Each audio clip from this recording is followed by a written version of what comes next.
So I found that to be a pretty inspiring video. One thing that I took away from it, that change can happen even after you're gone, and that's okay. That's not what's important. What is important is that you took advantage of now and you made a difference, no matter how small or huge in that case. Up next, we have an old friend of mine. She is special in the way that she touches every life she comes across in a positive and uplifting way. She's a scholar, a passionate advocate, a mentor, and is someone who always asks why. And if you know Jill Lamb, I'm sure you'll agree. Please help me in welcoming to the stage, Jill.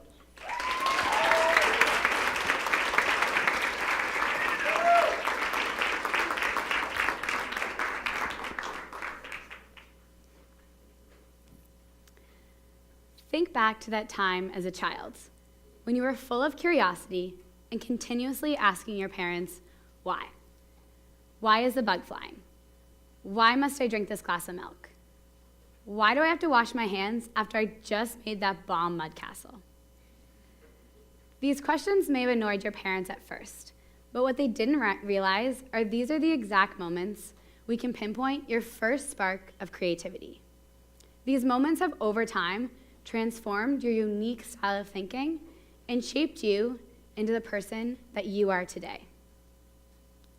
I want you to take a moment to reflect on the last year of your life.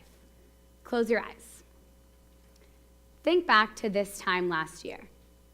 Many of you may have just been finishing your last semester of high school or prepping for your final exams before summer begins. Think back to how you felt in that moment.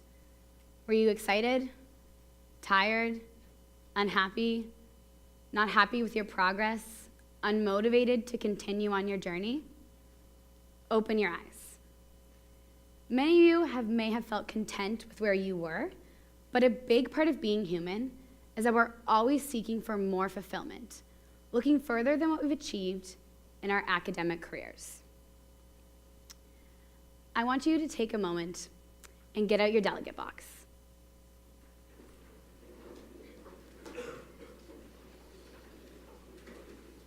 Inside your box, you're going to find sticky notes and pens.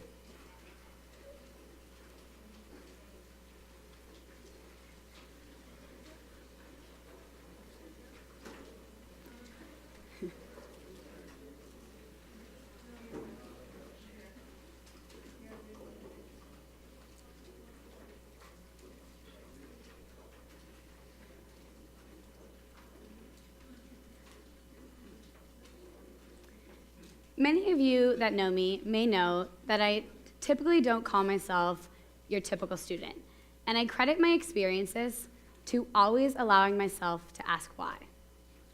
Being stuck in academic silos, we haven't always had the opportunity to ask those important why questions, our self-questioning that allows us to grow in unconventional atmospheres. Standing up here, you're probably thinking, wait, this 5-foot girl who doesn't look like she can even get into the bar just told me that I might be unhappy with my life?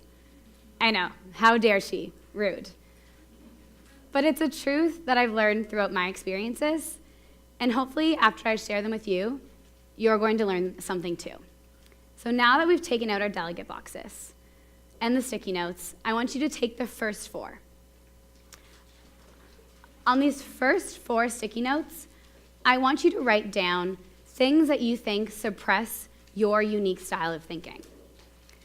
For me, this may be the fear of disappointing others, not truly letting my creative side flow, not always believing in my ideas, the fear of disappointing others, or taking on too much.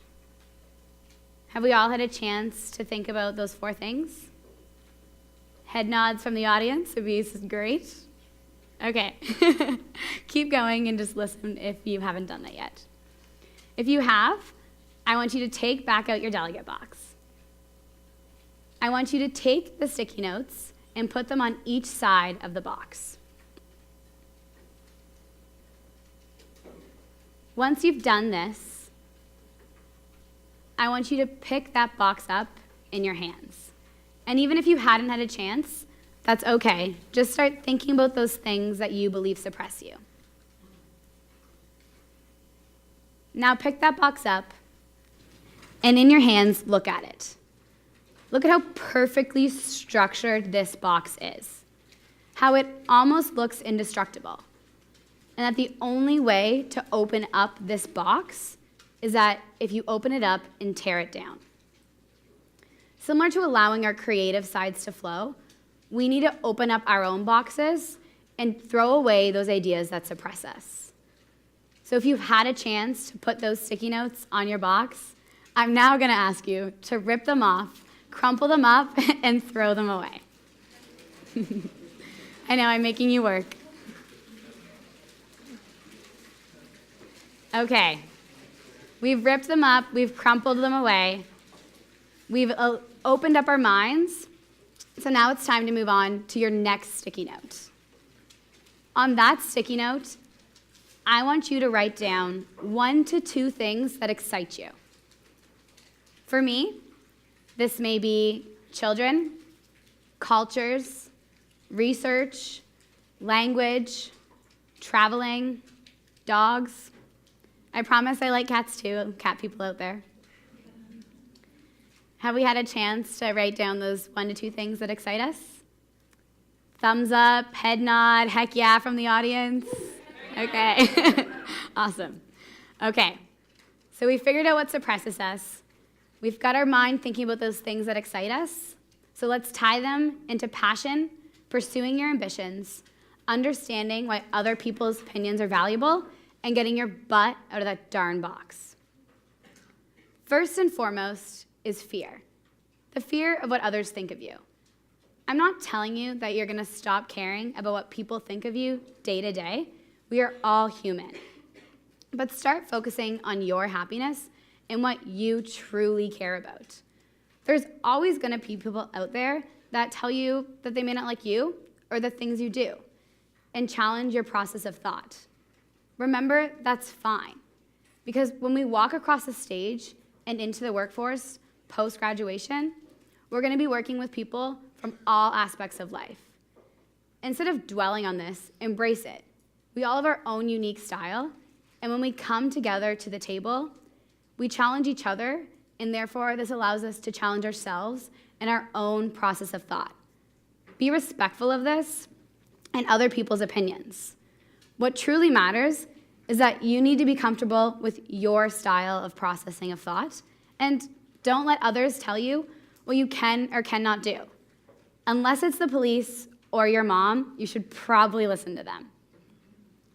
Next, let's talk about passion. What fires you up? What excites you? What makes you feel like you've drank 8 cups of coffee when you've only slept for 2 hours? Passion and curiosity usually go hand in hand. Whatever you're excited about is usually what you're passionate about. And I'm not talking about surface level passion. I'm talking about those things that really keep you up at night, keep your brain working on overdrive, searching to find an answer. These questions don't usually have a point A to point B trend. These questions will take you all over the map, figuratively and maybe literally if you're lucky, searching to find an answer. But you need to allow yourself to step outside your comfort zone and search for these complex questions. Researchers have typically mastered this aspect of owning their unique style of thought. They're continuously asking questions and searching for answers that they probably know they won't find the answer to, because usually there isn't only one answer to the questions that they're looking for.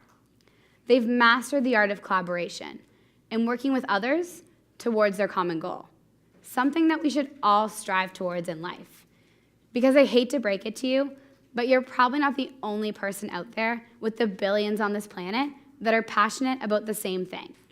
So don't go all Lord of the Rings Gollum on me. Share it, embrace it, and work together to make it happen. Now that you've gotten over Becky telling you that your hair doesn't look good, you've figured out what fuels your fire, and you've learned to share the wealth of the ring, it's time to talk about being brave. And I'm not talking about pulling swords out of stones and slaying dragons kind of brave. I'm talking about sticking behind your passion and going for it. With coming to terms with fear and passion comes failure.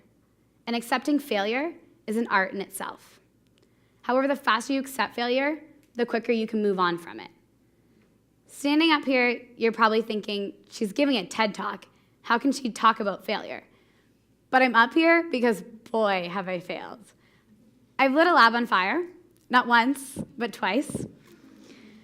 I got a concussion and bombed my first year exams. Sorry, Dr. Newling. And I'm graduating in a month without a plan for what's next.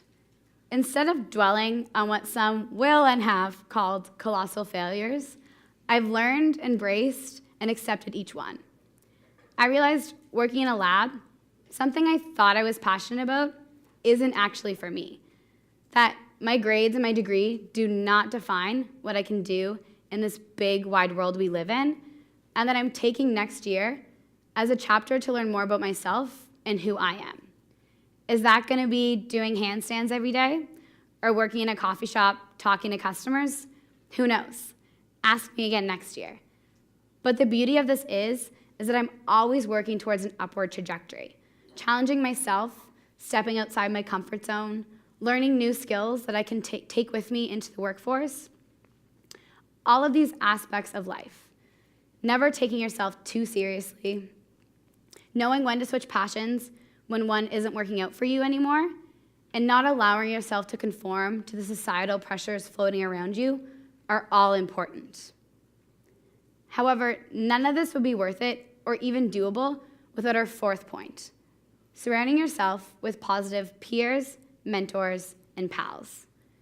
You need to find people who support your journey and are always willing to lift you up on your road to success. I'm not telling you to start unfriending everyone on Facebook. That would be really dramatic. But what I'm saying is, it's important to have those people who let you bounce ideas off them and help you strive towards finding your passion. Finding mentors and being a mentor are things people tend to find daunting, and therefore they don't always seek out. But having that person that you look up to, that challenges you to ask those tough questions and help you on your way to greatness, only make you a better person. Having a mentor and being a mentor take time and effort. I wouldn't be standing up here today without the mentors in my life that have allowed me to grow as a person. And as I said, the word mentor, people tend to find daunting. But really, it's just someone that allows you to have a conversation with them, that challenges you to ask those questions, and someone that you can just truly look up to. Finding a mentor takes time to cultivate.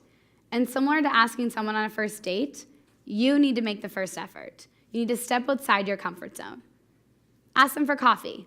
Ask them to sit down. It allows you to bounce ideas off them, and you'll figure out if this relationship will happen organically. Your first mentor might not work out. Mine didn't, and that's okay. But you need to make the first move. And if you click, you'll just know. I want you to go back to that sticky note that you just wrote on. Back to the things that excite you. Now that we've had the chance to talk about fear, passion, bravery, failure, your support network, think about how you want to answer those questions. When have you failed? How did you learn from it? How did you embrace it? Why do those things excite you? Who are the people you want in your corner of the ring? How are you going to be brave, and what steps are you going to take to pursuing your passions?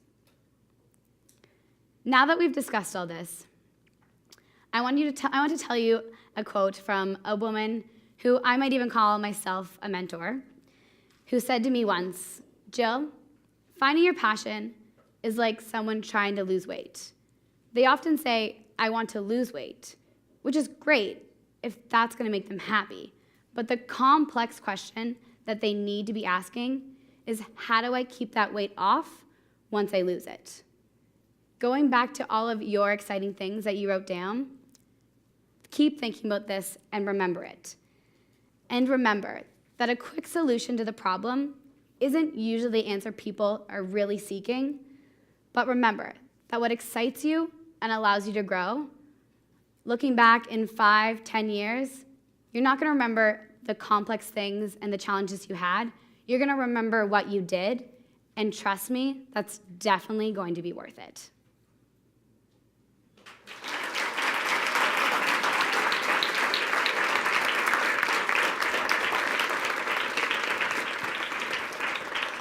Thank you very much, Jill. As Jill had mentioned, fear of the unknown is definitely real, and I can say that for a fact because I'm standing here right now in front of all of you. But something that I'm passionate about is people and pushing my limits, so that's another reason why I'm standing right here today. So thank you, Jill.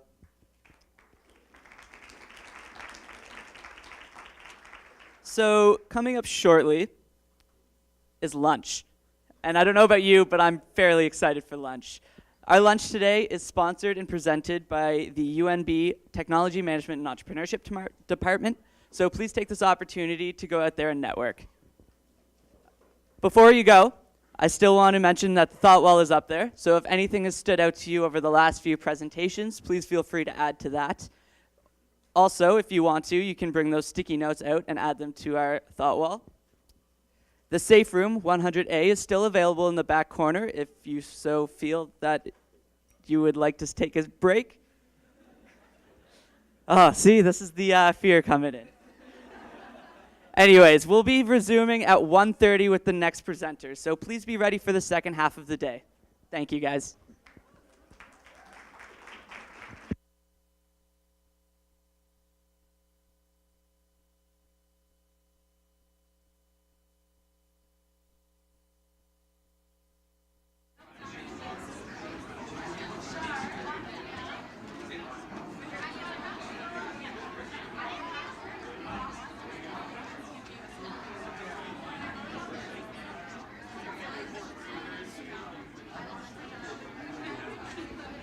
One last thing, there are some vegan and vegetarian options, but they are limited, so please leave those for the vegans and vegetarians that are with us today. Thank you, guys.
wrong choice of footwear to wear for today, I'll tell you.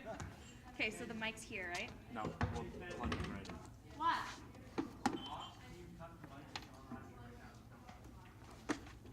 Oh, yeah. Just one or two? Oh, shotgun?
You don't have to take too much. You mean to make careful because you're going to get one side shot and hands. Actually, no, Ken, you're doing hands. I don't think you're tired enough. Can you do hands? No. It's not the zoom in enough, but it's on the side. If you had crop scissors, yeah, maybe. Yeah, you do. Well, your hands, the hands sometimes have been a lot better. Off crop scissors. I'd rather him get a wide. Medium and playing, and then can you get the hands? Yeah. No, 2 minutes. Yeah. 2 minutes.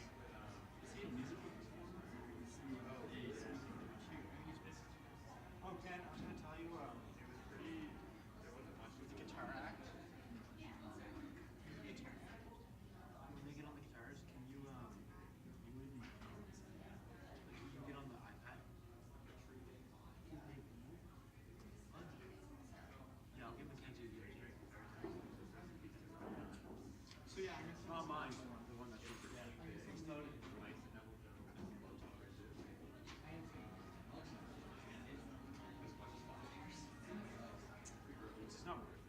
Because I can wrap up. I can wrap up way faster than this. It's almost hard enough. Just pack up. Can you just pack up your camera? Just pack up your camera. What you could do,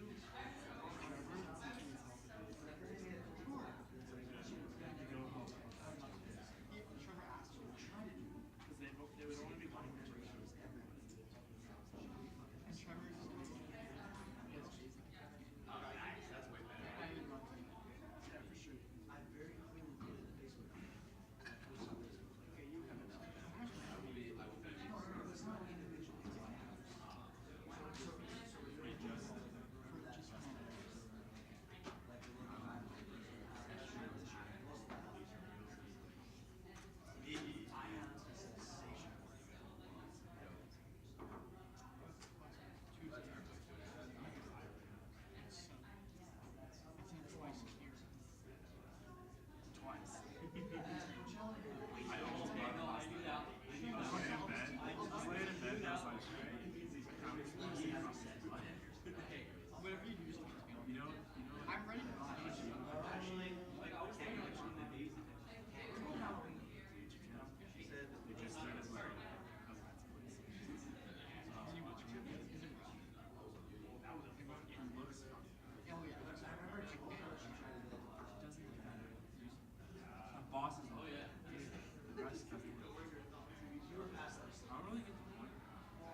Hello, everybody.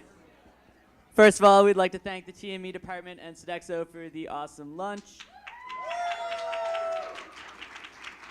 I hope you all had an opportunity to network, to chat, to eat, to check out the thought wall, to check out the map. I didn't know that was going to be there. That was a very cool addition. Up next, we are going to give away the door prizes. So if any of you are unfamiliar for some reason, I will just quickly describe the door prizes that we have today. So the first one is supplies to take with you on your Odyssey. So what we have is a book bag, a book, and also a mug.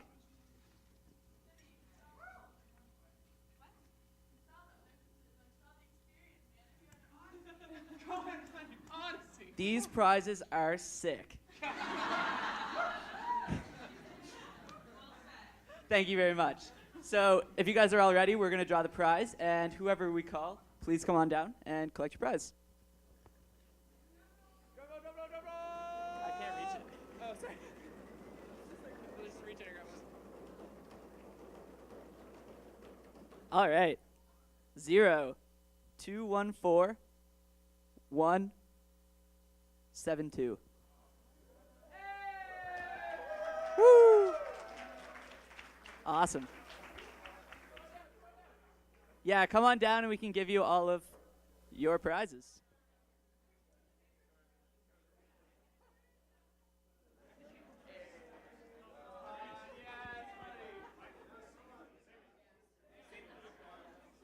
Oh, yeah, come on. Oh, yep. It's the one through seven. Oh, yeah, yeah, yeah. Come take a picture. Come on right over and you can get a picture.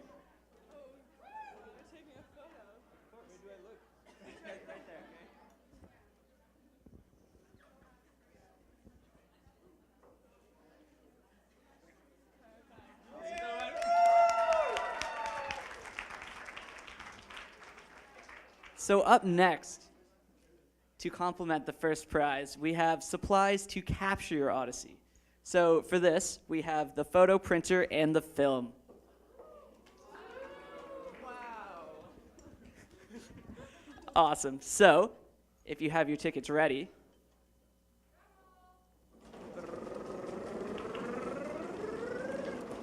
zero, 2, 1, 4, 1, 4, 9.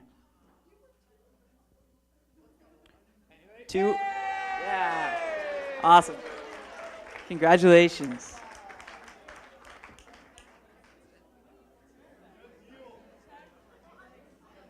Yep. He's just right there. Yeah, absolutely.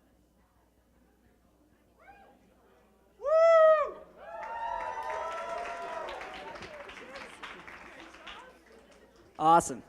So we have one more prize to give away. So for this third prize, we have some supplies to help you be mindful of the impact of your Odyssey that your Odyssey has on this world. We have a Patagonia sweater, we have bamboo utensils, and we have beeswax wraps. Drum roll, please.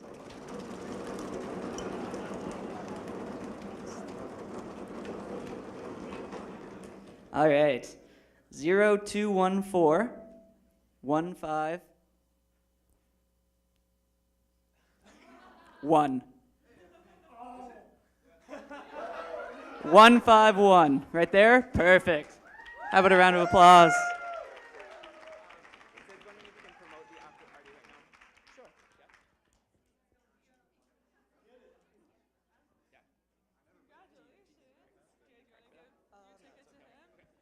Congrats. Congrats. Also, if this is wrong sizing,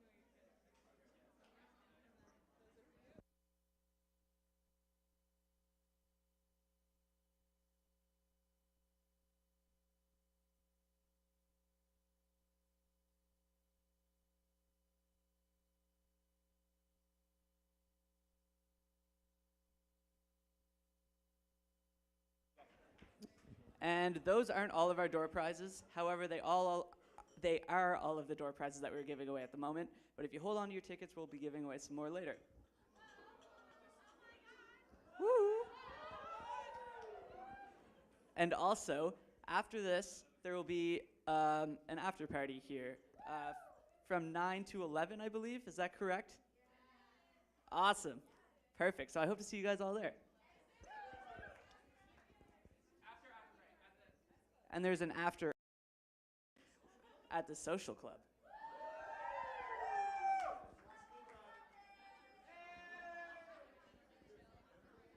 So I guess I'll get off the stage now, and we'll get on with our presentations. Up next, we have a performer who is another UNB student. He is a first year studying mechanical engineering. Lucas Lloyd. He is from my hometown of Rossay, New Brunswick.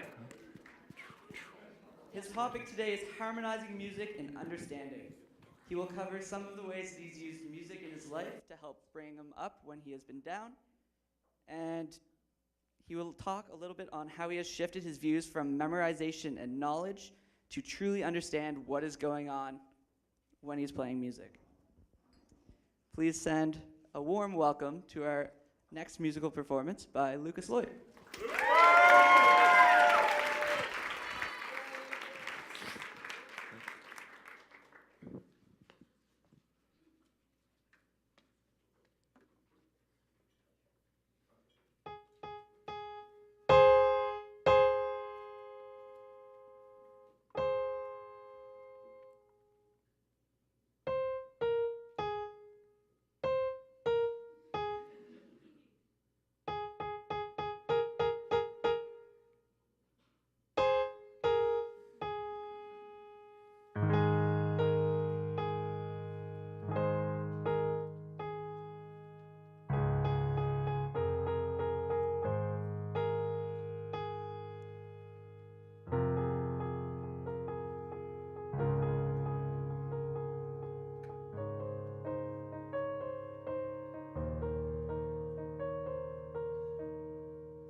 I quit the piano in the 5th grade. Under no circumstances would I want to play something so monotonous as the piano. The last thing I wanted to do was play Pachelbel's Canon in D. And I wasn't too different from other kids I knew back then either. I knew kids who quit the piano around the same age I was, and I'm sure they all had similar thoughts, like, why would I want to continue to learn a musical instrument that's not going to help me now or later in life? And if I'm being honest, that's a fair question to ask. I mean, what is the point? I mean, There are lots of studies that show that playing a musical instrument can help with levels of creativity and endurance, etc., but we've all heard this before, haven't we? I'm here to introduce a new statement, a new but familiar way to harmonize music and understanding. Is understanding a direct causation of music, or just so happen that people who learn faster continue to develop their musical talents?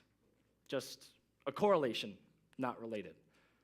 I have firsthand experience in this topic, and I'm eager to share my story of music and what it truly means to understand. Now, I was never genuinely a musically inclined guy in elementary or middle school. I never had a favorite band or a favorite song even, mainly because, well, I didn't know any. I didn't bother. This changed drastically first year high school. Now, before I can go on, I have to say, I was a very spontaneous child when I was younger, all right? But as I grew up, I became shy, out of place, rogue almost, especially first year high school. I mean, I'll ask you, what do you do when you come across these feelings? Do you man up and go find friends, or do you continue to isolate yourself? All in all, it's up to you about what you do with these feelings, but no matter what you do, you cope with them. Attempt to dissolve them in some way, and for me, I drowned them in music. All of first semester high school, I'm sure I downloaded 2 to 3 songs per day, but this didn't make me musically inclined. I was just an active music listener. Now, earlier I discussed about kids who quit the piano at a young age. I forgot to mention one. The one that never quit. Jack. I was lucky enough to have Jack as my best friend throughout high school. And our journey begins in the coolest club you can imagine. Rubik's Cube Club. Come on. Me, Jack, Andrew, and Jenna, the outcast of high school, residing to a cold room in the basement to solve our problems away. Every lunch going down to Mr. Marine's room to solve a 2x2, 3x3, 4x4, 4x2. But I was disappointed one day. Disappointed to see that Jack didn't show up to Rubik's Cube Club. And as it turns out, he began practicing the piano every lunch in our school's music room instead. And for me, this was key moment number 1. I realized that Jack never gave up the piano. No, he didn't quit in grade 5 like the rest of us. He kept going. So naturally, I followed him up one day, and he played an absolutely incredible piece on the piano. And not only incredible, but it was a song from a newfound playlist that I loved. And this was key moment number 2. I realized that, well, you can play any song that you want on the piano, because before that moment in time, my knowledge of the keys is that you could play Furley's, Moonlight Sonata, and that's it. This changed my world. It changed my perspective on music. Now, let's take a very quick second to compare.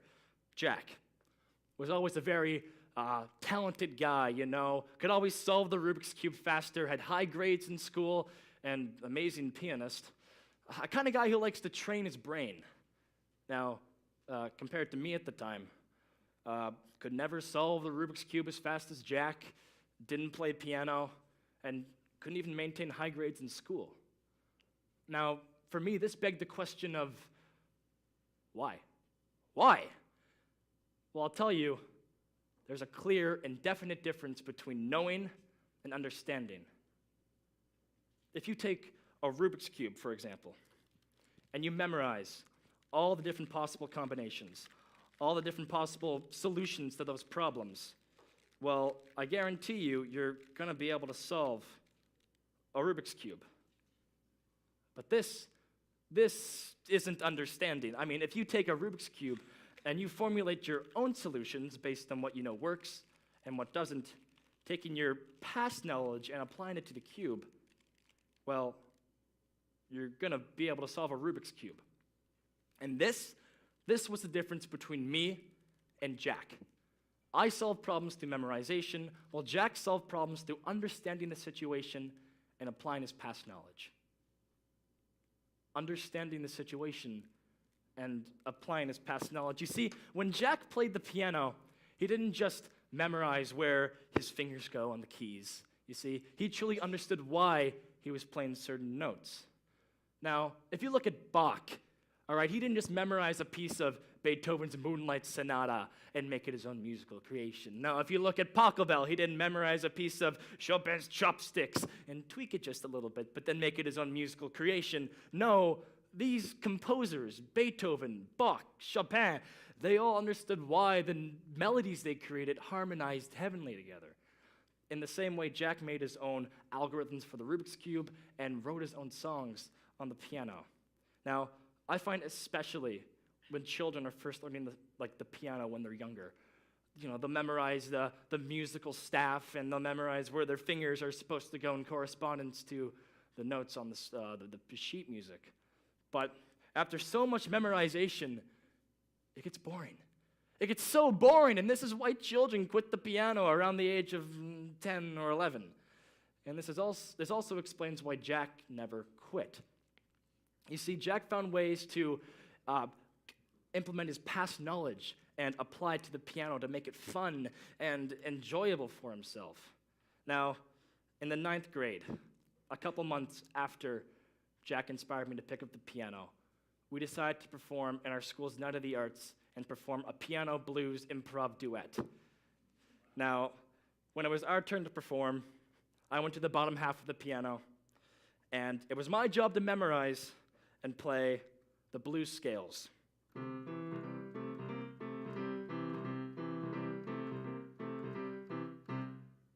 I mean, nothing too exciting, really. And Jack went to the top half of the piano, and it was his job to play the melody, the more improvisational piece of our musical creation.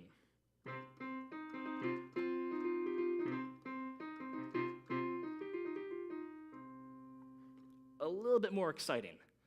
Now, I was so nervous that night to perform what little I had to offer. But if there's one thing that you should take away from our performance that night, is that, well, you shouldn't be like me. You should be like Jack. Because the last thing you want to be doing is memorizing and looping blues scales. Nothing against any bassist in a blues band. All I'm saying is that you should be the person who understands by being like Jack, by being the individual who creates their own melody. Now, this all kind of begs the undying question of how can I put myself into a position where I can learn to understand? Now, I came here today claiming that there was a way to harmonize music and understanding. But if I'm being honest with you, it's something a whole lot more than that. Now, I don't expect everyone to pick up a musical instrument and just start playing it. No, that's ridiculous. I don't expect you to. But when I tell you it's something a whole lot more than that, I mean, it's about finding your own way to accelerate the way your brain processes. There are so many different ways to expand your understanding. And for me, I find piano and music is just one way to do that. It's a different path that leads to the same destination. So it's up to you to find what path that leads to you creating your own algorithm for the Rubik's Cube, or find the path that leads to you writing your own piano songs. But most importantly, finding the path that leads to you creating your own melody. And melody is exactly what you need to harmonize understanding. Thank you.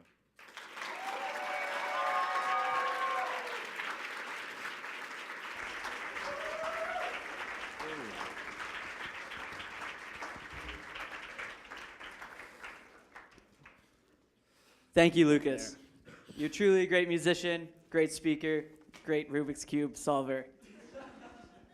Moving on, we will have another video speech for you guys. This one will be from 16-year-old Greta Thunberg. She is a Swedish political activist seeking to stop global warming and climate change. Greta is the definition of a visionary. At 16 years of age, she has done many speeches as of now. Some key highlights I would like to point out. In November 2018, she spoke at TEDx Stockholm. It's pretty incredible. Second one, in December, she addressed the United Nations Climate Change Conference. And then, in January 2019, she was invited to speak to the World Economic Forum at 16 years of age. And today, this 16-year-old will share some of her knowledge with us here at UNB. So please turn your attention up to the screen, and I would say give a warm welcome to Greta, but she is not here today. Please turn your attention up to the screen.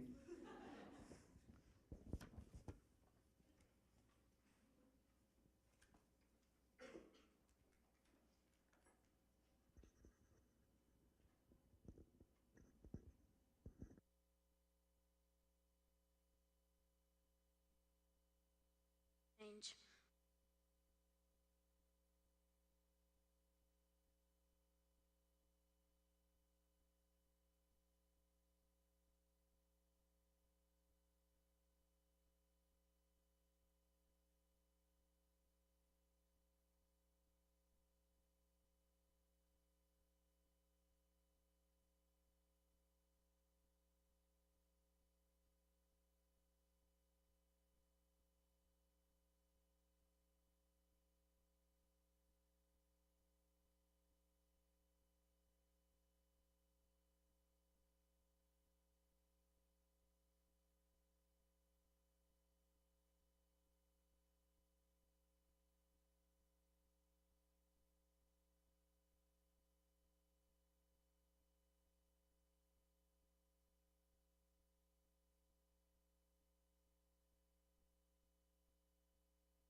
So I don't know about you guys, but I found that to be a very powerful video to watch.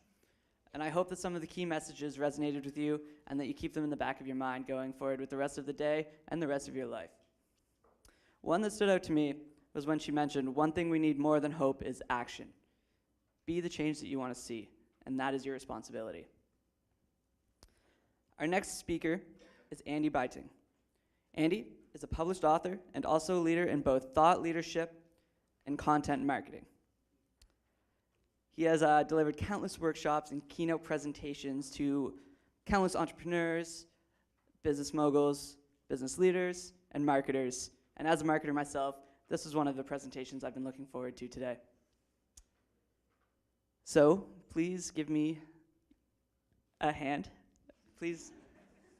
Wow. Please join me in giving a hand to our next speaker, Andy. Thank you. So I want to start by addressing the elephant in the room. See, I know what you're all thinking. You know, I'm up here on stage, and you're asking yourself, how did that guy on stage get such a fantastic jacket? And in one instance, how did he become the best-dressed guy at TEDx UNB, right? I'm going to address the jacket in a moment, but I want to start with a question for you. Now, you're all students in the room, so I'm going to ask you about your personal branding.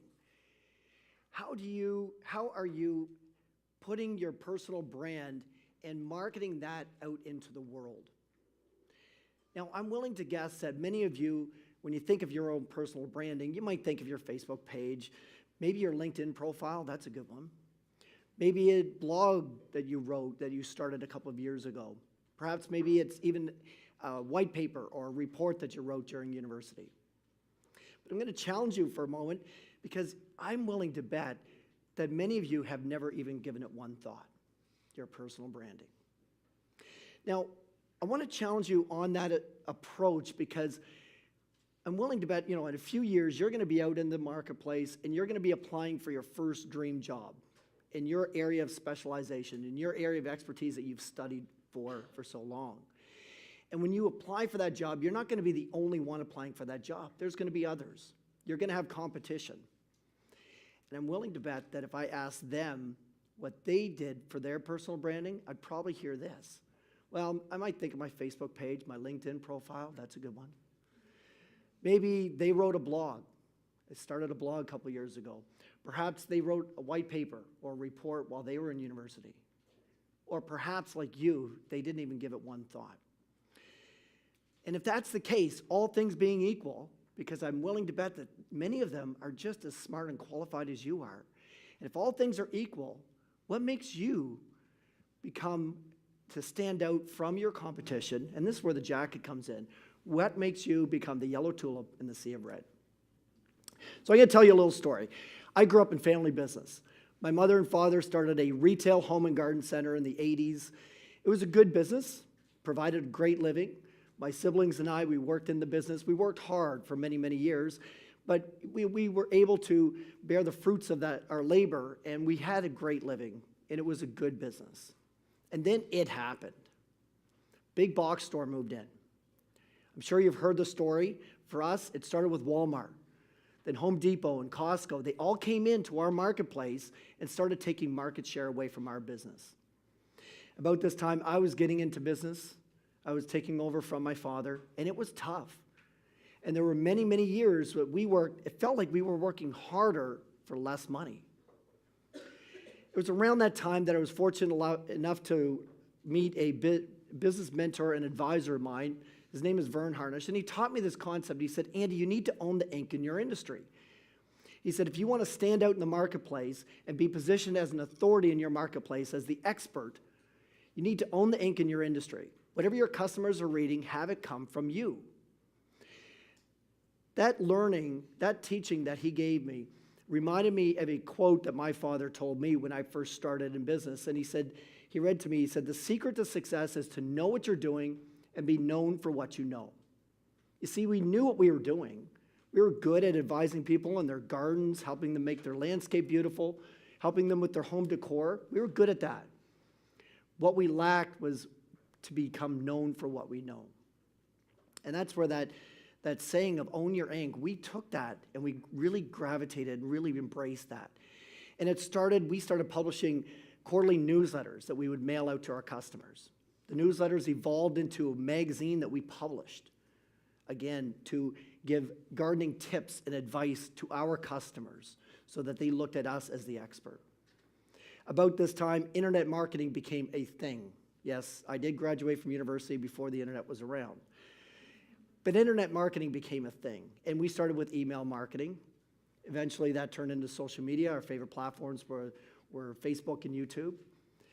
All the while, we were doing workshops and seminars, countless workshops and seminars every year for our customers, teaching them about different topics, again, helping them become successful and helping us position ourselves as the expert in the industry. And it worked. And that's when I kind of put together this theory that really, when it comes to thought leadership marketing and content marketing, there are really 3 pillars of effective content marketing. And that is leveraging digital, print, and interactive marketing. But I know what you're thinking. Interesting, but how does that apply to me? I would suggest that this applies to your personal branding just as much as it does to any business. Now, when you're looking at it, the challenge with it is, what do you write about? Like, where do I start? What do I even publish any information about? What do I write about? Well, in 2008, Malcolm Gladwell wrote a book called Outliers. And one of the interesting concepts that came out of Outliers was this rule around true expertise. In the book, it stated that the experts have determined the definition of true expertise, and that is 10,000 hours. He talks about how Bill Gates was coding as a youngster long before he started Microsoft. He talked about how the Beatles did countless 8-hour gigs in German pubs before they ever broke out in America. They honed in and they worked at their craft for 10,000 hours before they made it big. Before they made it, they were a true expert. And it's one thing that's interesting with the 10,000 hour rule is when you're working in your subject matter of expertise, when you're working in your area of specialization, and you're working at that full time, you're working approximately 2,000 hours a year. You work in that for full time for 5 years, there's your 10,000 hours. Now, I know many of you are students here. Maybe you're not at the 10,000 hour rule right now, but I would suggest your 4 years of university, or 8 if you take 2 degrees, you're getting very close to 10,000 hours of study. You have expertise, and I want you to embrace that. I want you to realize that you have knowledge that is worth sharing that 99% of the population does not have. And if you share it to the right audience, think of the person interviewing you and your job coming up, that dream career job. If you have your knowledge in front of the right person, it can make a big difference to you. So let's talk about the 3 pillars of content marketing. The first one is digital. And when you think about digital content marketing, obviously you think of blogs, you might think of LinkedIn posts, but it is so much more than that. One thing to consider with your digital marketing is, where is your audience consuming content and how are they consuming content? You see, in digital marketing, digital content, people consume content in one of 3 ways. They either read it, watch it, or listen to it. Read articles, watch videos, or listen to audio clips. Now, if you look at putting content out there in the written format, yes, you want to be on social media. You want to have your Facebook, your Twitter account. You want to share information that way. As students, LinkedIn is where I would be publishing articles, because your future employer is going to look at your social media accounts, specifically the LinkedIn, and as an employer, we don't employ anybody until we at least try to check out their Facebook page, see what kind of a person they are. And do you want your future employer to see content around the updates of Friday night's party, or a white paper that you wrote on LinkedIn about a specialized area of study that you did that addresses exactly what that person is trying to hire for? Think about how much of a difference that'll make for you. So written content marketing works, and you want to share your knowledge and expertise in the written form. Oftentimes, the biggest objection I hear is, that's great, Andy, but I don't have the time.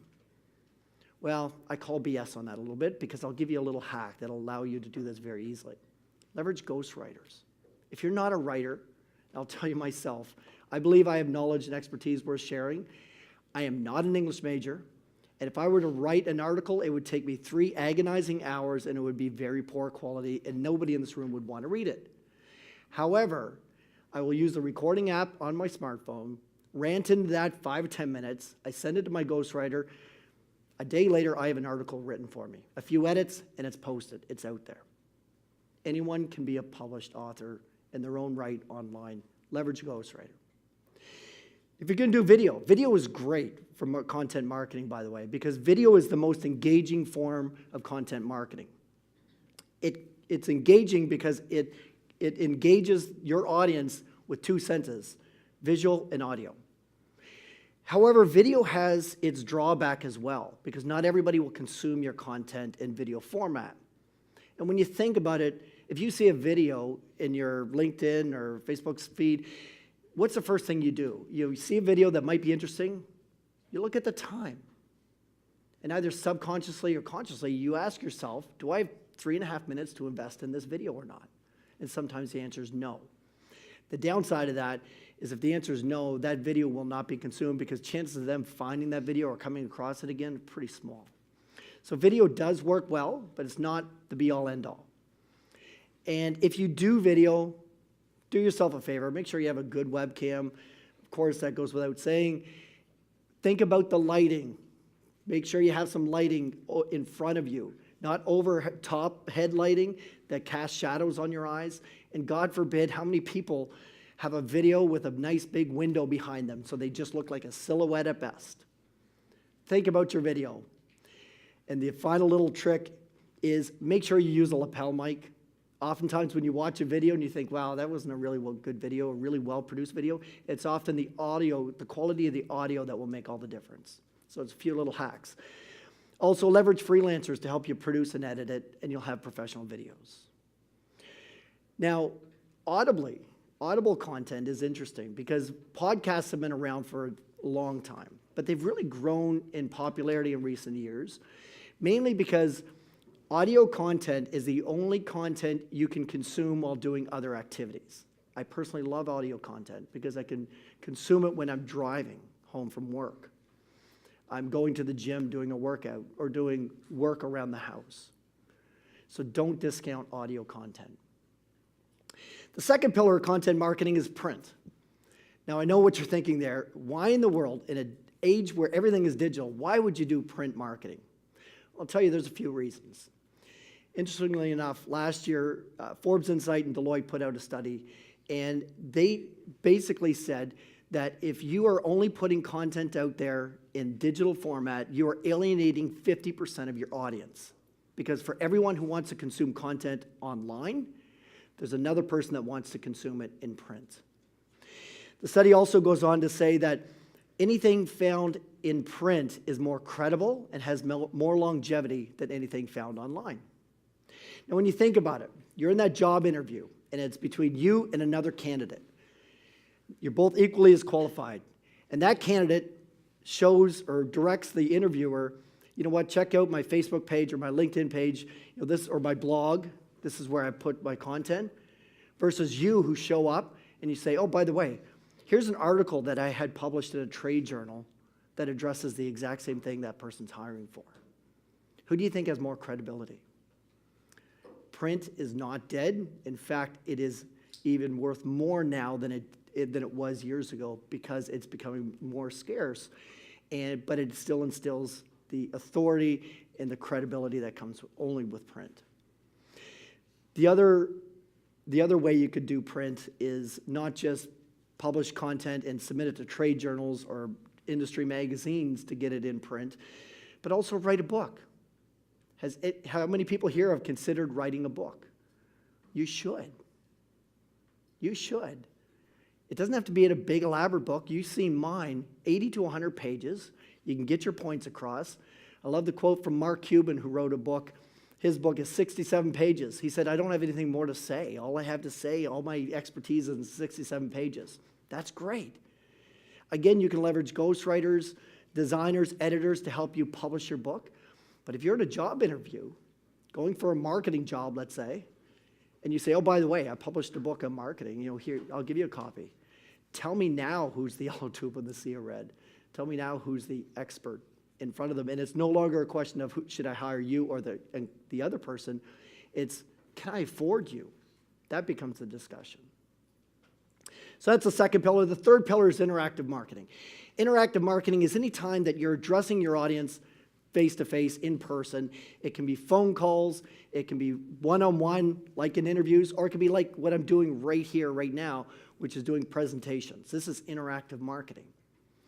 In interactive marketing, most of us, to seal the deal, whether that's a business deal or an employment deal, you're going to have some interaction with the person to close that deal. And when you think about the three pillars, they need to be consistent and congruent. That's why it's a strategic approach to representing your brand out there in the world. Because the messaging you're putting out in digital format needs to be congruent with the messaging you're putting out in print, and also what you're talking about when you're finally addressing your audience one-on-one. And I would challenge you, these are business concepts, but they're just as applicable to personal branding. And like I said before, do you want your personal branding to be by default or by design? I would suggest you consider doing it by design. Update your LinkedIn posts. If I can give one piece of advice for students, keep your LinkedIn posts clean. That's your professional page. Have articles in there, regular articles or video blogs. Update it. Put your knowledge on there. I want you to embrace your knowledge in your area of expertise and know that there's an audience out there for your content. And strategically approach the three pillars of content marketing, your digital, print, and interactive, to have an effective strategy to share your thoughts and ideas out there in the marketplace. And if you do that exceptionally well, you will become the authority in your marketplace. You'll be the expert. You'll own the ink in your industry, and you too can become the yellow tulip in the sea of red. Thank you.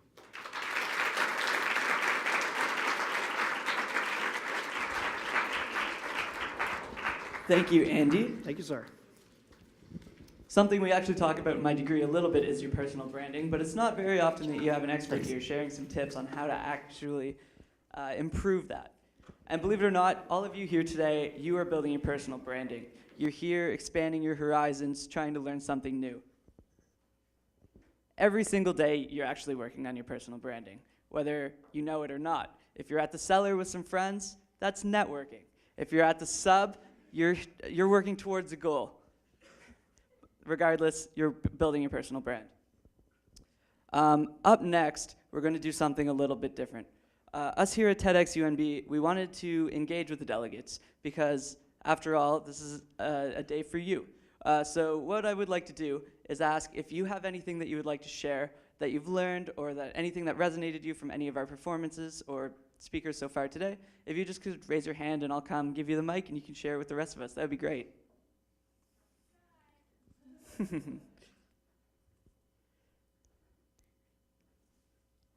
I am having trouble seeing, so I'm going to come walk up here.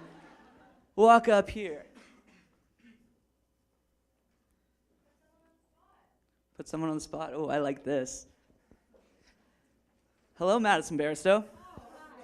I saw you had your hand raised. Yep. So how about you share with us something that you've liked from the day so far? Am I allowed to ask a question to one of the audience? Sure, certainly. So I would like to put Andy, who just spoke on, if he's not paying attention, but anyway. I'm a marketer. Hi, I'm a marketing major, and I wanted to ask you about LinkedIn. So you say publishing articles and stuff like that is important, but what do you think about sharing other articles and other things? I think it's great. Yeah, sharing other articles. I mean, it's a way of sharing knowledge and expertise that you deem, you'll be building your personal brand by what you're sharing. So you want to have your own content there, and if you can, I often share articles and we'll put my twist on it. I really like this article and it made me think of this, and this is how I think to apply that content. So sharing other people's articles are great, but let your voice come through as well. Thank you for that, and thank you, Madison. Do we have anyone else who would like to share anything that they've learned from the day, or any sort of information that's been resonating with them?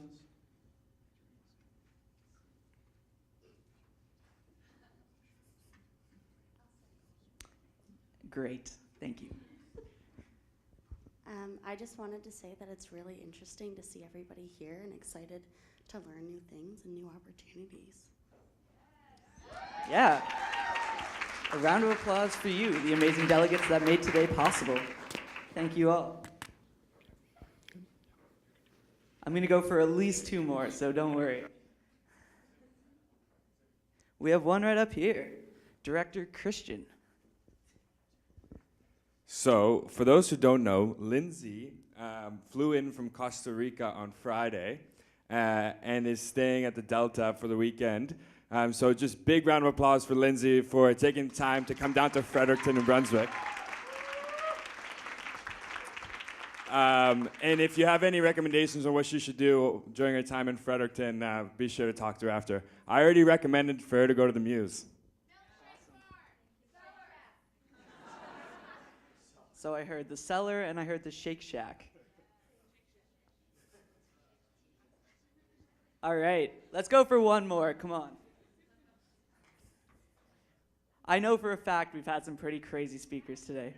Gabby, thank you, Gabby.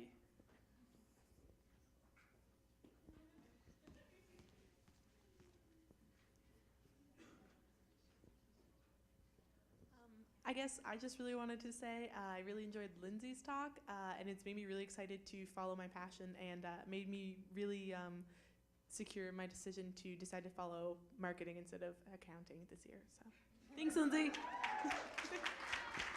As a marketer myself, I approve that choice. All right. One more up top. Perfect. Who? Perfect. I just want to say thank you, Gabby, for speaking, because I figured if you spoke, I should.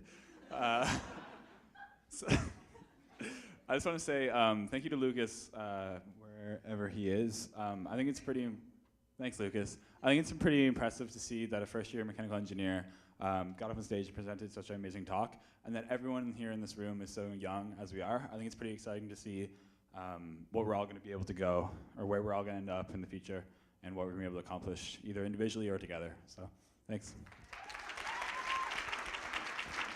Thank you very much.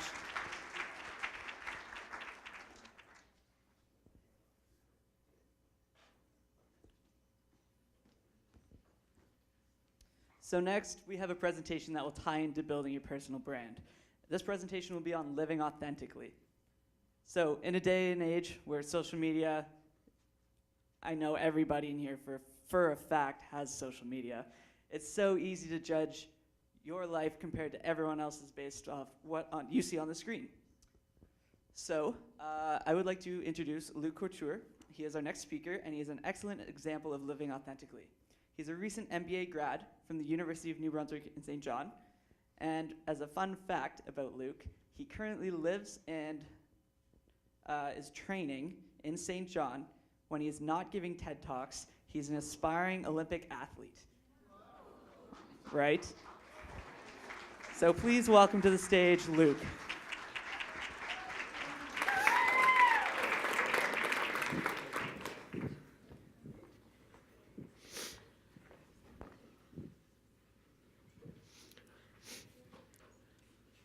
So there I was, face down on the ground in a puddle of sweat.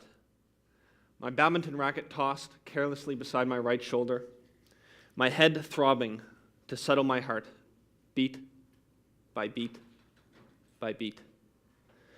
I had just lost the first round of the Latvian Open, losing first round after 6 weeks of pure physical pounding on my body.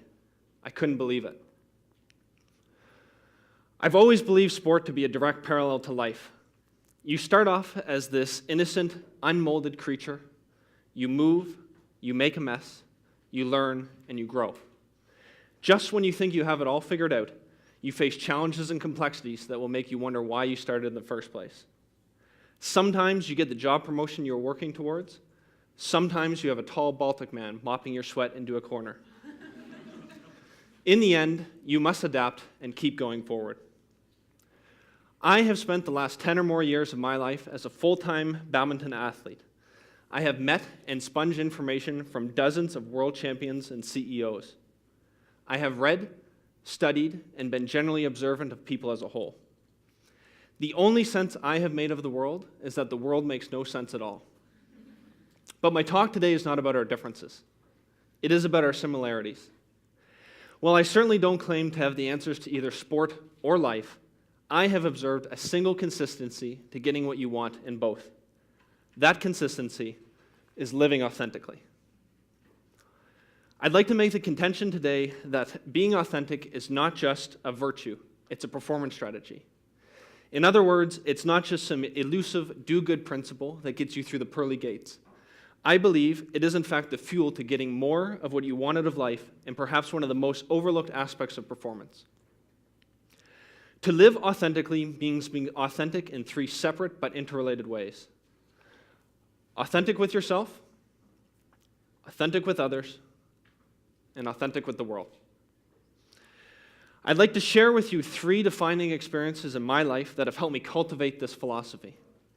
My hope is that you are challenged to consider if your moment on the floor in Latvia is your ultimate peril, or as I realized, your ultimate blessing.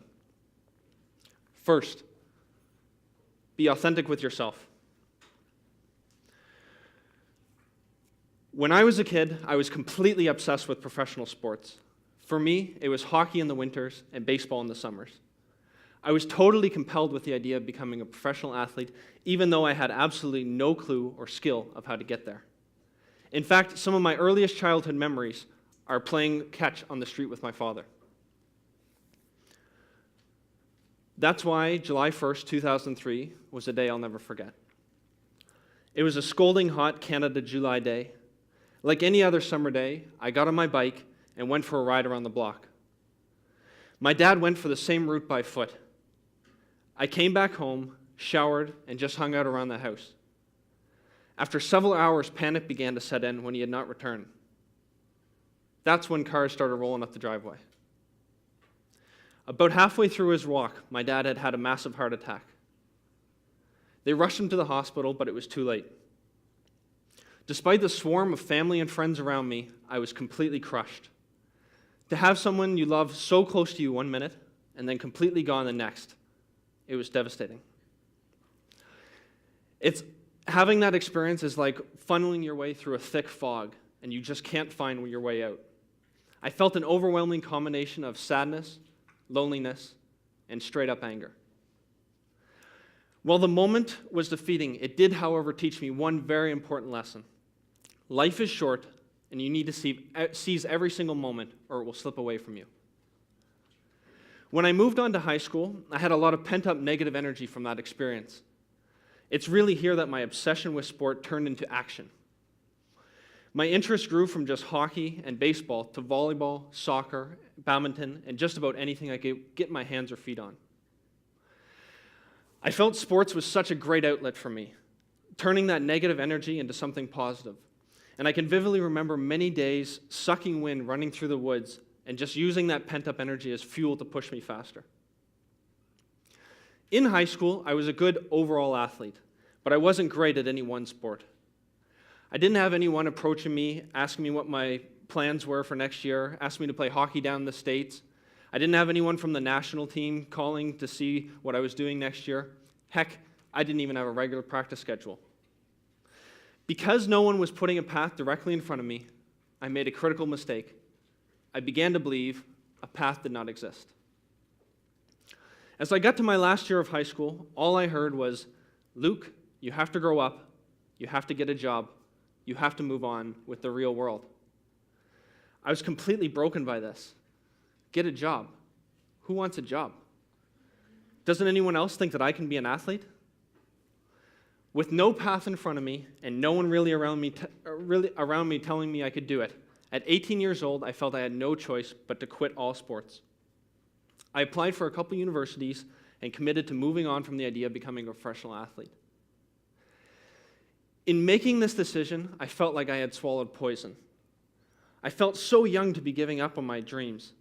And I can distinctly remember a few days walking around completely lost with this sort of out-of-body feeling that I was trapped living someone else's life. I wasn't myself. A few weeks later, I got a call that would change my life. The president of Badminton, New Brunswick called me to say there was a national event being hosted at Mount Allison University, and there were some scouts from British Columbia down to look at players. Now, you have to remember that I wasn't that serious at all about badminton at the time. In fact, I fully considered myself a hockey player. But without him saying another word, I could feel a fire and an intensity beginning to burn inside me again. I knew, and I could feel, this was an opportunity. I got the call on a Thursday night. On Friday, I went down to Mount Allison and beat the guy who was the Atlantic champion at the time. 2 weeks after that, I was offered a full scholarship in British Columbia. I spent the next 2 weeks asking every single friend, family member, and person I knew in town what I should do, but I think deep down, I knew all along that I was going to go. It was the first time in my life where I was being completely real with who I was and what I wanted to do. So, at 18 years old, I decided to move 5,000 kilometers away from home. I had never done laundry once for myself. All I knew is that I wanted my life to be about something more than paying bills and dying. I took my first step into the unknown.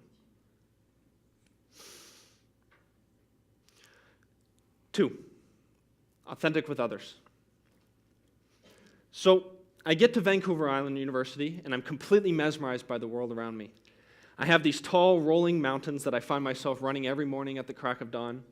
I have this great network of new people around me, and perhaps even more importantly, I have badminton. It's really here where I began to fall in love with the sport of badminton.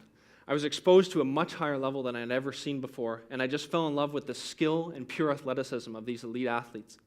It was like nothing I had ever seen before. The culmination of my experience on Vancouver Island was working as a part of the ice crew at the Vancouver Olympics. As a sports fanatic, I would have just gone to pick up garbage for 2 weeks. So needless to say, I was pleasantly surprised to get an email inviting me to be on the ice crew of one of the world's biggest events. And most people don't believe me when I show them this, so I need to show them this. So the funny thing is, when you work as a part of the Olympic Committee, they make it very clear that you're there to be unbiased, meaning you can't cheer for one team or the other. But as you can see, there was a lot of biased people that night that Crosby scored the golden goal. Working as a volunteer at the Olympics was an incredible experience. It was amazing to feel the energy of so many people in Vancouver. People of all different races and backgrounds sharing in the joy of sport and just getting along. It was also pretty cool to meet some of these hockey legends and skate in front of 20,000 people every single night. And while it was incredible to work at the Olympics, it made me really realize that I wanted to be the one out there wearing the red and white that everyone was cheering for. I knew that if I wanted to take this pursuit, this badminton thing, to the highest level, I needed to surround myself with the best. I had to take massive determined action. I left my full scholarship at Vancouver Island University to move to Vancouver mainland to be around some of the best athletes in Canada. Now, I don't know about you guys, but full scholarships don't get passed around my family too often. So this was a really big deal. I went from living a fairly comfortable university life to being completely broke in a matter of weeks. I slept on the floor of a one-bedroom apartment with 2 other people. And every time there was an entire family living above us. And I don't know if they were professional wrestlers or Highland dancers, but either way, they were training hard in both based on the stomping. Our house would shake and glasses would fall every time an airplane would go over because we were so close to the airport. Even though I was dead broke, I was sparring with some of the best players in Canada, and my level slowly began to improve. With the support of the coaching staff there, I started winning a few matches at national tournaments. 2 of my coaches saw that I was working hard and recommended that to take this pursuit to the highest level, I should consider moving abroad. I once again knew this was an opportunity. I couldn't give it up. They helped me arrange a playing contract, and without thinking twice, I booked a one-way flight to the badminton mecca of Denmark. My odyssey into the unknown was to continue. In Denmark, I ate, slept, and breathed badminton for 2 years. If I wasn't training, I was biking to training. If I wasn't biking, I was talking to others or watching video about training. Even though I was thousands of miles from home, I felt comforted and at peace being around some of the best players and coaches in the world who were on the same mission as I was. In my second year in Denmark, my level was still not very high, but I felt my training was going awesome. I was improving at an exceptional rate, I was edging closer and closer to some breakthrough wins, and most importantly, I felt I had learned a process to succeed in the long term. At the same time, however, some friends and family seemed to become even more skeptical. It was almost as if I was doing something so completely different that people couldn't comprehend it. People started offering me different solutions and opportunities to get out of full-time badminton with no real awareness or even asking why I wanted to do this in the first place. Now, I will be the first to admit that what I was doing was neither the safe nor secure path. I mean, I was a tall, skinny white kid from St. John, New Brunswick, starting full-time training at age 20, trying to make it in an Asian-dominated sport which was historically controlled by a giant machine of major training centers and expensive country clubs. In fact, looking back, I'm not sure I could have chosen a more difficult pursuit. Sitting in my room in Denmark, I had my finger on the Air Canada button, ready to book a flight back home and quit. I pulled away with the simple hope that I had a chance to get better and move towards my goal the next day. This brings me to Latvia, face down on the ground and a puddle of sweat. As I laid there after my first round loss, I thought about those people edging me to take another path. I thought about how risk is really a matter of perception. While some people might think what I was doing was crazy, to me the only crazy thing would be to spend a life not doing the things you want to do. I thought, what a blessing it was that I get to move my body every single day, that I get to train and learn from some of the best in the world, and that I get to be here in Latvia. After all, it wasn't so long ago that I would have considered myself a hockey player. I knew this is what I wanted to do, and I knew this is where I needed to be. I respectfully declined others' invitation to take a more simpler path and became even more forged in my path to pursue badminton. 3, be authentic with the world. From that moment on, my badminton began to improve drastically. I began to have more wins on a national stage, and over time, I have had the privileged opportunity of wearing the red and white with Team Canada on several occasions. Upon moving back to Canada, RBC offered me into their RBC Olympians program. So for the last 4 or 5 years, I've been able to share my story and my journey with schools and business groups throughout Atlantic Canada. This year, I have been sidelined with a back issue.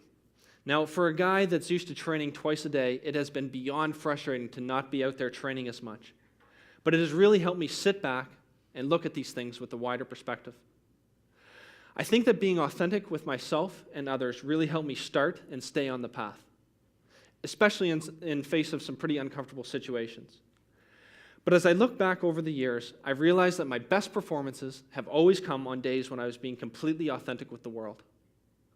What I mean by this is being completely authentic with my strengths, weaknesses, who I am as a person, and what I want to achieve. I can't tell you how many times I have gotten off the badminton court to confused looks from friends and teammates, shocked that I could beat someone ranked so much higher or with a more polished game. Now, I have worked every single day for many years to improve my game, but at the end of the day, when you get to your performance, you have to play with the hand you are dealt. My hand is being born in a small city in Canada and starting the sport from a late age. Sometimes that has meant playing simple and smart. Sometimes that has meant playing scrappy and fighting for every inch on court. In my experience, the greatest performances are a reflection of your innermost nature, those raw seeds that make you, you. The best athletes, artists, and performers are masters of being in touch with that instinct and using it to their advantage. In fact, you can tell a lot about someone by how they perform. Next time you watch a high-level performer, pay close attention to their actions and expressions. Without ever meeting the person, you can pretty much tell what kind of person they are. I think this is an important observation and one that is often overlooked.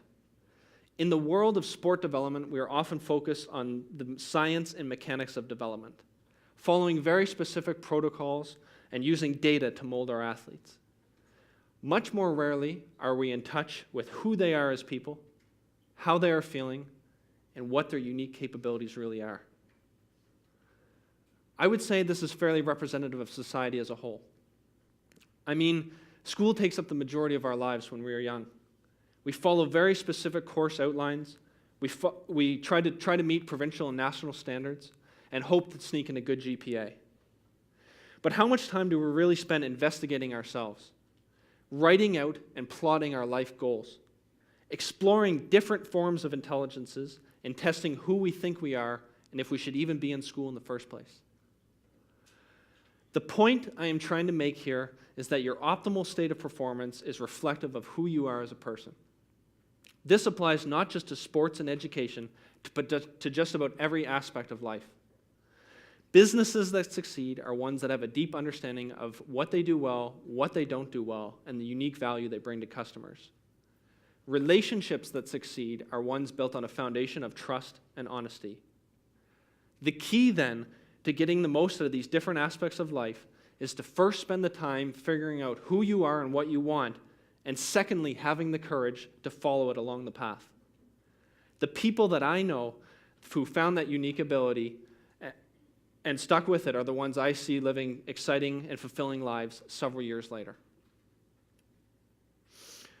I believe living authentically gets you more of what you want out of your relationships, your finances, your career, and just about every aspect of life. It allows you to live your unique capability and get more out of your time on this planet. Perhaps even more importantly, it allows you to connect with your innermost nature and create change in the world around you. But it all starts with taking that first step into the unknown. So in conclusion, who can you be authentic with today? Yourself, someone else, or the world? Thank you.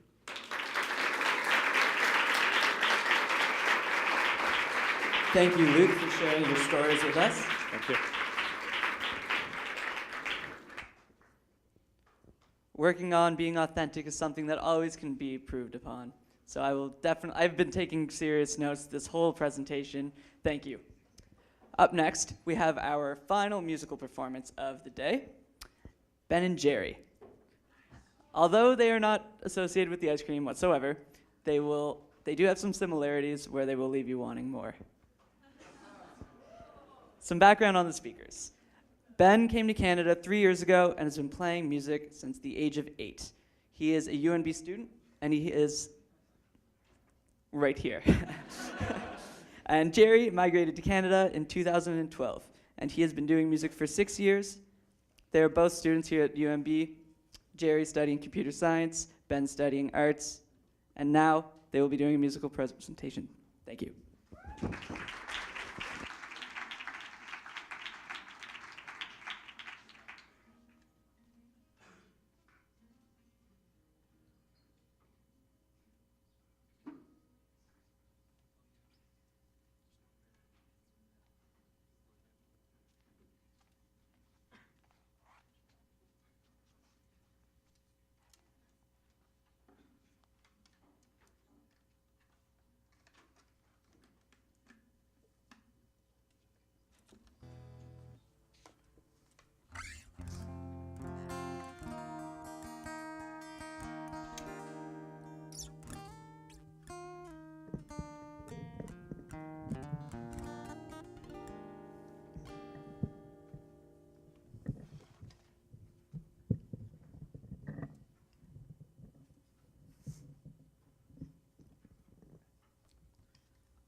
Didn't you had it to be hurt at all?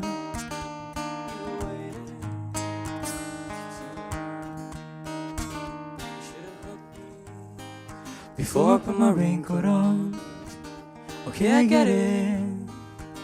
Okay, I see. You were fronted because you knew you find yourself vulnerable around me. Okay, I get it. Okay, I see. You feel vulnerable around me.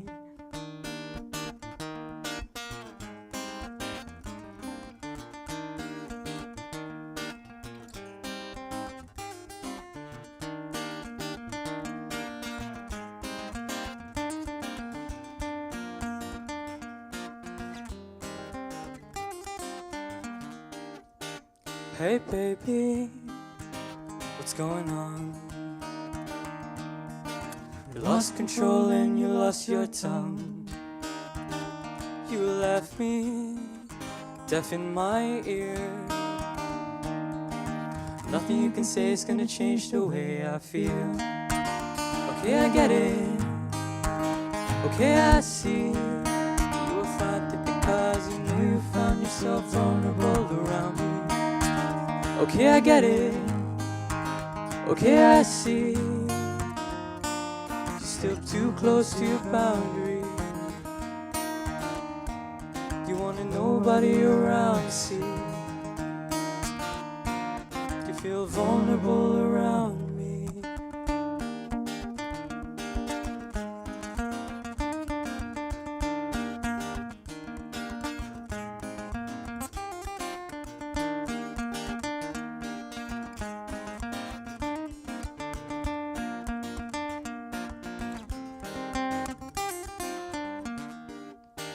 Hey baby, what is love? Love's just a game, both playing we can't get enough of. Both playing we can't get enough of. Both playing we can't get enough of.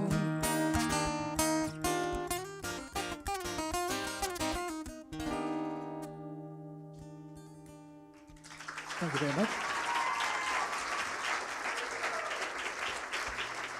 Thank you, guys. And we're Ben's and Jerry. And Yeah, we I'm have Jerry, he's Ben. Yep. And we're going to play a song for you guys by the Beatles. And if you guys know it, you can sing along. 1, 2, 3, 4.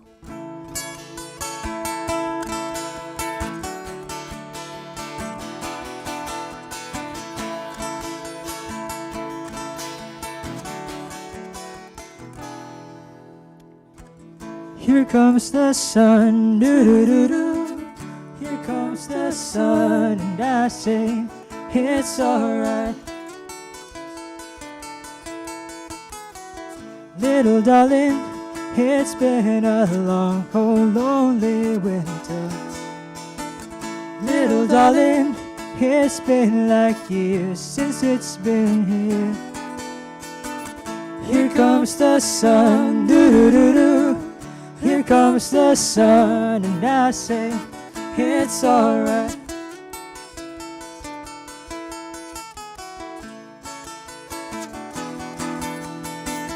Little darling, the smiles return into the face. Little darling, it seems like years since it's been here.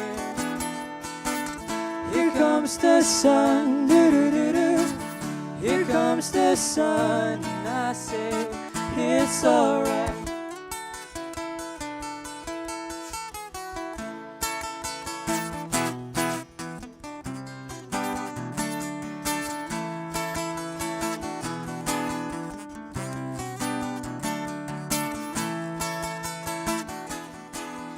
Sun, sun, sun, here it comes.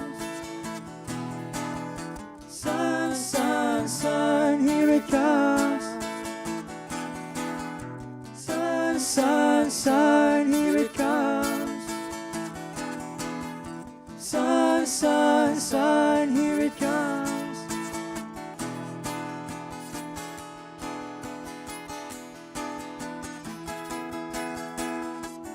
Little darling, here's the ice is slowly melting.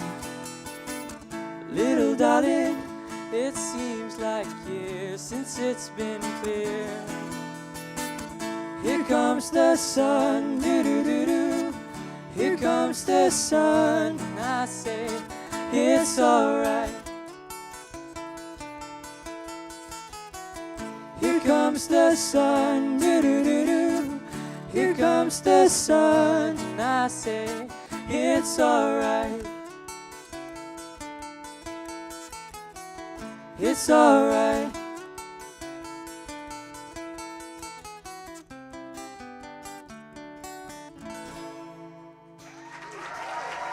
Thank you, yeah.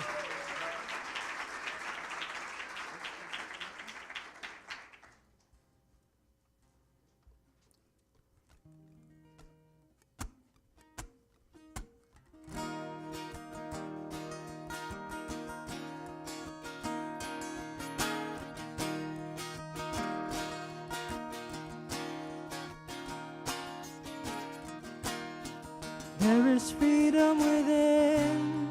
There is freedom without trying to catch a deluge in a paper cup. There's a battle ahead. Many battles are lost, but you never see the end of the road while you're traveling with me. Hey now, don't dream it's over. Hey now, when the world comes in, they come to build a wall between us. You know they won't win. Now I'm towing my car. There's a hole in the roof.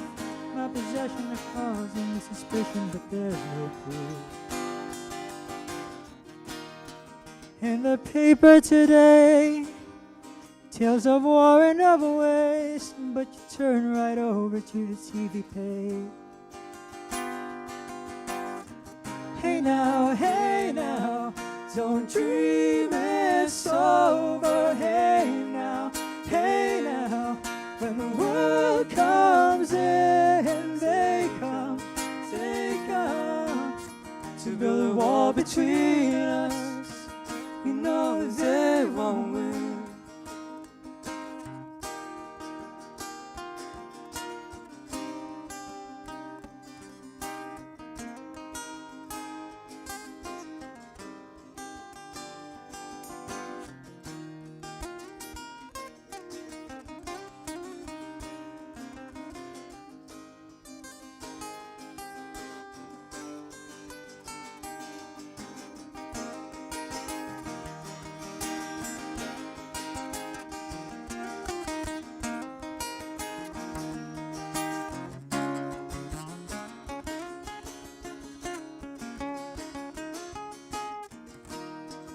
Now I'm walking again to the beat of the drum, and I'm counting the steps to the door of your heart. Only shadows ahead, barely clearing the roof. Get to know the feeling of liberation and release. Hey now, don't dream it's over. Hey now, when the world comes in, they come to build a wall between us.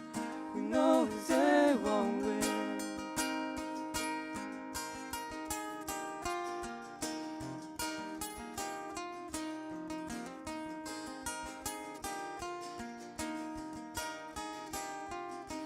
Never let them win. Oh.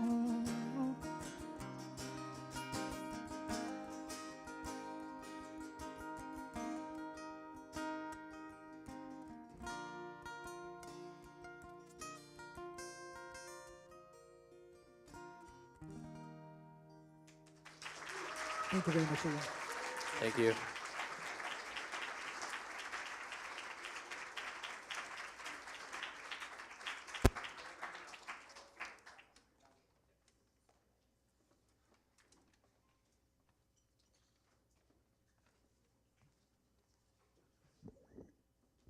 Thank you guys for that amazing performance. Up next, we are going to do the raffle. So as we had mentioned earlier, these are the second round of door prizes.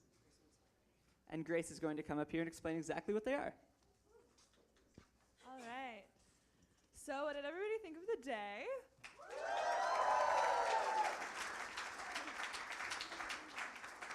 Awesome. So to finish up this afternoon, we have 4 other little prizes to give away.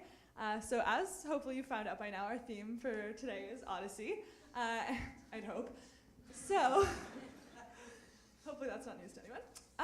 But one thing that we wanted to focus on with this theme is, what kind of journey and adventure took you here today, the kind of journey and adventure you had today, and where that will take you in the future. And so we wanted to give you a little bit of motivation and encouragement to get there. So what we have to give away to you are 4 passes, a full weekend pass of rentals from Radical Edge for camping. So within this, you get your choice of tent, pack, sleeping bag, and sleeping pad. So you can have a full weekend camping getaway courtesy of Radical Edge. So let's give them a round of applause. Thanks, Radical Edge. All right, so if you could get your tickets back out again, or your photo of them. Michael, do you want to pick 4 tickets again? 4 tickets? Yep. And we'll call out the numbers, and then all 4 of you can come down at once and get your passes.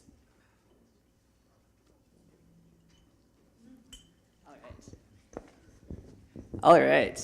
So, drum roll, please.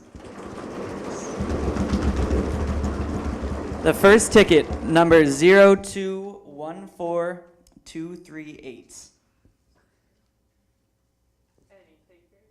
Hello. Yeah. Come on down. Awesome. Yeah, come on down. Come on down. Our second coupon ticket, 0214196. Hey.